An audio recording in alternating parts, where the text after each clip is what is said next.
வணக்கம். தமிழ்நாட்டின் வாசல் வர வந்துட்ட பேராபத்தை பற்றி நேற்று நான் வீடியோவில் சொல்லியிருந்தேன். டீலிமிட்டேஷனுங்கிற பேரில் தனது லிமிட்டை தாண்டி பாஜக அரசு தமிழ்நாடு உள்ளிட்ட தென் மாநிலங்களை வஞ்சிக்குது. வட மாநிலங்களுக்கு அரசியல் வலிமையை மேலும் வாரி வழங்குகிற மாதிரியோ, தென் மாநிலங்கள் அரசியல் வலிமையை இழப்பது மாதிரியோ நடந்தால் தமிழ்நாடு பார்த்துக்கிட்டு சும்மா இருக்காது. ஒவ்வொரு குடும்பமும் தெருவுக்கு வந்து போராடும்னு சொல்லியிருந்தேன். யார் நல்லது சொன்னாலும் கேட்காத ஒன்றிய பாஜக அரசு இதையும் கேட்கல. சட்ட திருத்தம் கொண்டு வந்து நாடாளுமன்றத்தில் தமிழ்நாட்டின் குரலை ஒடுக்க பார்க்குறாங்க. நாளைக்கு கொண்டு வரப்போகிற சட்ட திருத்தத்தால் வட மாநிலத்துக்கும் தென் மாநிலங்களுக்குமான உறுப்பினர்கள் எண்ணிக்கை வேறுபடும்.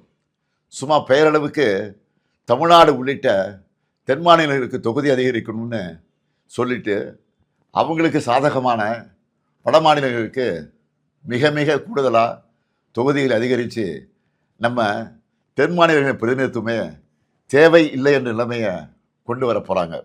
இதைத்தான் எங்களுக்கு கிடைக்கப்படும் மாபெரும் அநீதி என சொல்கிறோம். மக்கள் தொகையை கட்டுப்படுத்துனதுக்காக தென் மாநிலங்களுக்கு தண்டனை இது. தேச நலனுக்காக, தேச வளர்ச்சிக்காக நாங்கள் துணை நின்னா எங்களுடைய அரசியல் உரிமையை பறிப்பீங்களா? இதை விட கொடுமை என்ன இருக்க முடியும்? பிரதமர் மோடி அவர்களே, தமிழர்களையும் தென் மாநில மக்களையும் இரண்டாந்தர குடிமக்களாக பார்க்குறீங்க. டெல்லி பாஜகவுக்கு தமிழர்கள் யாருன்னு காட்ட வேண்டிய நேரம் வந்துருச்சு. தமிழ்நாட்டின் குரல் வலையை நெருக்க நினைக்கும் ஒன்றிய பாஜக அரசுக்கு எதிராக தமிழ்நாட்டில் இருக்க ஒவ்வொரு குடும்பமும் தங்கள் எதிர்ப்பை தெரிவிக்க வேண்டிய நேரம் வந்தாச்சு.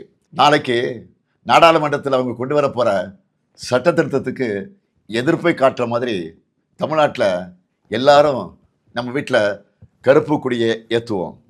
கருப்பு சட்டத்தை எதிர்த்து நம்ம எதிர்ப்பின் அடையாளமாக கருப்பு கொடியை ஏற்றுவோம். இந்தியாவை இருண்ட காலத்திற்கு அழைச்சிட்டு போகிற எதேச்சதிகார பாஜக அரசுக்கு எதிராக கருப்பு கொடி ஏற்றுவோம். இது தமிழ்நாட்டுக்கும் டெல்லிக்குமான தேர்தல் என நான் சொன்னதை பாஜக தொடர்ந்து நிரூபிக்குது. நான் சொன்னதோட உண்மையான அர்த்தத்தை பாஜகவே உணர்த்திடுச்சு. அவங்களுக்கு தமிழ்நாடு முன்னேறக்கூடாது, தமிழ்நாட்டை சார்ந்தவங்க குரல் கூட நாடாளுமன்றத்தில் ஒழிக்கக்கூடாது. அதுக்கான சதி திட்டத்தை சட்டமாகவே கொண்டு வராங்க. சதியை எப்படி சட்டமாக ஏற்க முடியும்?